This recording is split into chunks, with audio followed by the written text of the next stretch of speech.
puro laki. Naapod ko yung usa ka bomba na laki po. Sige, alin na ta. Sunod na ta. Oh, sa di pa na ko magsugod, hapit na ba hapon. Sa di pa na ko magsugod, na ko itambak. Tambak nito. Nga, dili ta manaway sa speaker. Nga naman, wingon na pa po kaya po na niya mahuman nga maglubay pa po kapaw.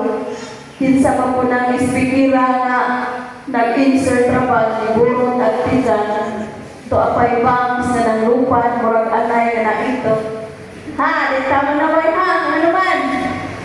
Ako sa una, o seminar ko, manaway ko sa speaker. Magsige kong pagutbot, di ko maminaw, magsige kong chat. Di ako diri ni seminar, lugay ato ang speaker in town, nagya lang now.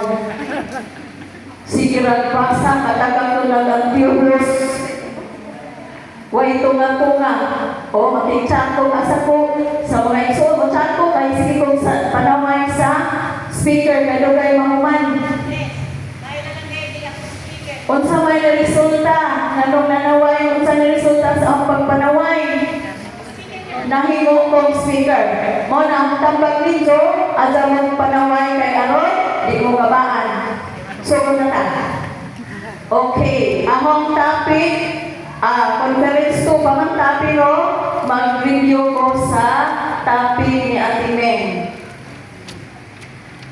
Basi, naabang mo'y natimanaan sa isang topic.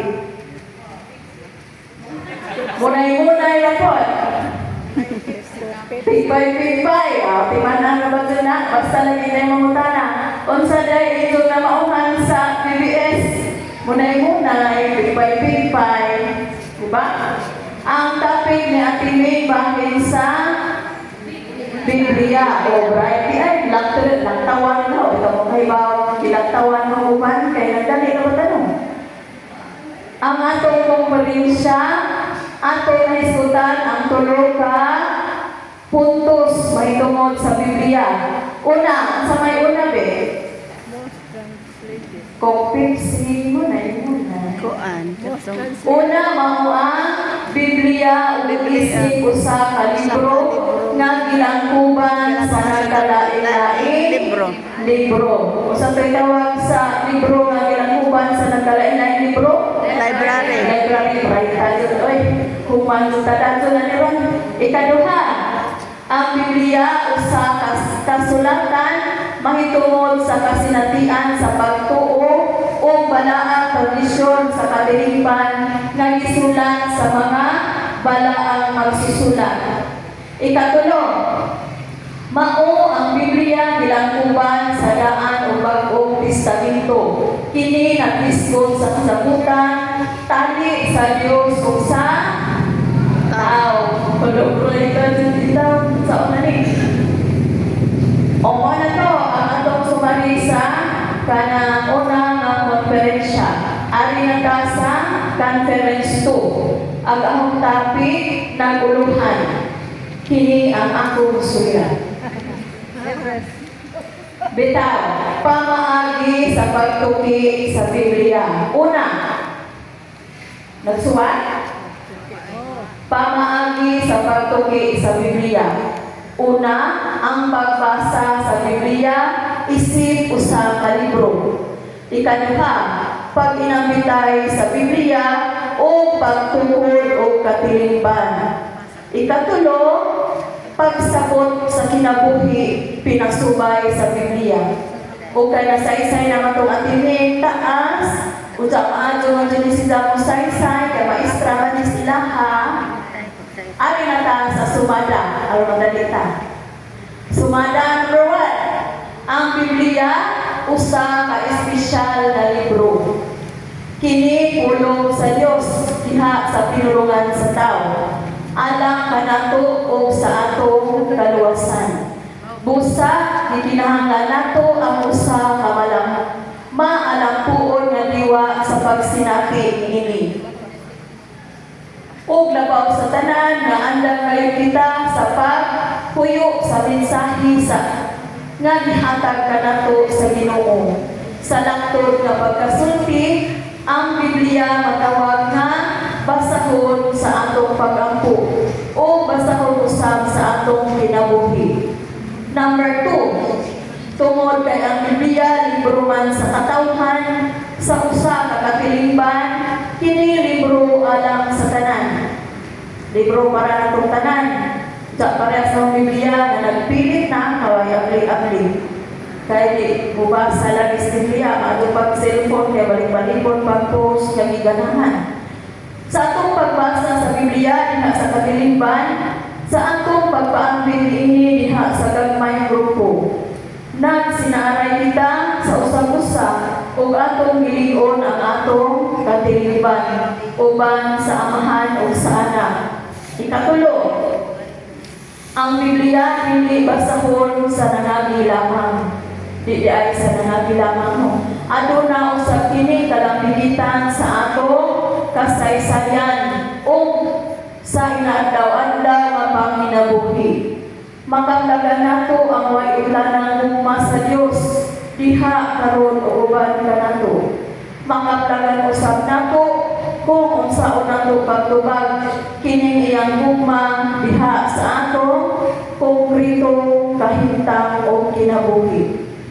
O diba, humanang sumada, pas-pas-pasa, siyempre, nakasabot sa mga to, no? Yes. Bisaya man gud. Ambot lag. Kasabot? Pagpalawom. Sabot ba? May. Murag kasabot, murag wa. Alita sa ang Biblia isip usa ka libro. Ang Biblia lahi sa tanang mga libro. Ano man?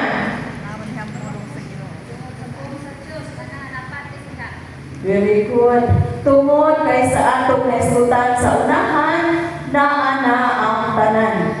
Ang Biblia gitanhi kini sama sa usa ka library, libro sa mga libro.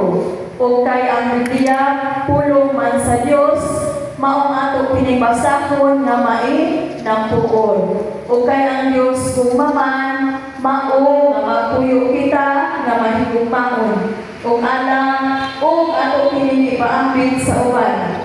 Alang na nato o alang sa atong kaluwasan. Labaw sa tanan ato pagapuy-an. Kay kini libro man sa kinabuhi. Sabtan? Smile. So, ay natas kaduha. Unsa may kaduha? Bawon sa to.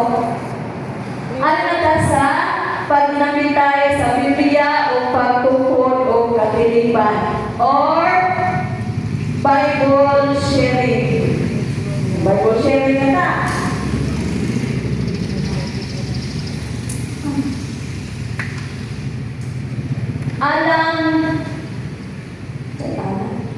Alang sa mabungahon o makaguluhanon nga pag-imbitay sa Biblia, gikinahanglan na atong hugtan sa matag grupo ang mga sumusunod nga kinaiya.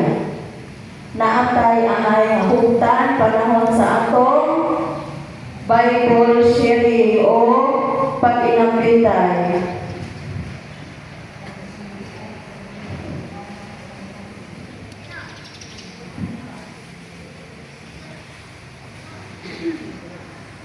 Kinaiya nga ang mahigtan sa matag membro ang rose.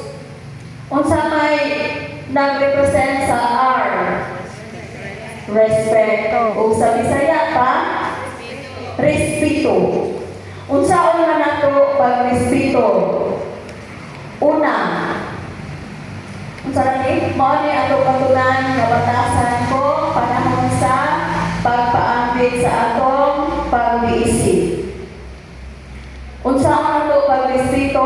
Una, kung naayong paambit, dili ta mo sapaw, samtang siya nag-istorya. Di ta mo sapaw kung naayong paambit, no? Dili ta mo sambat.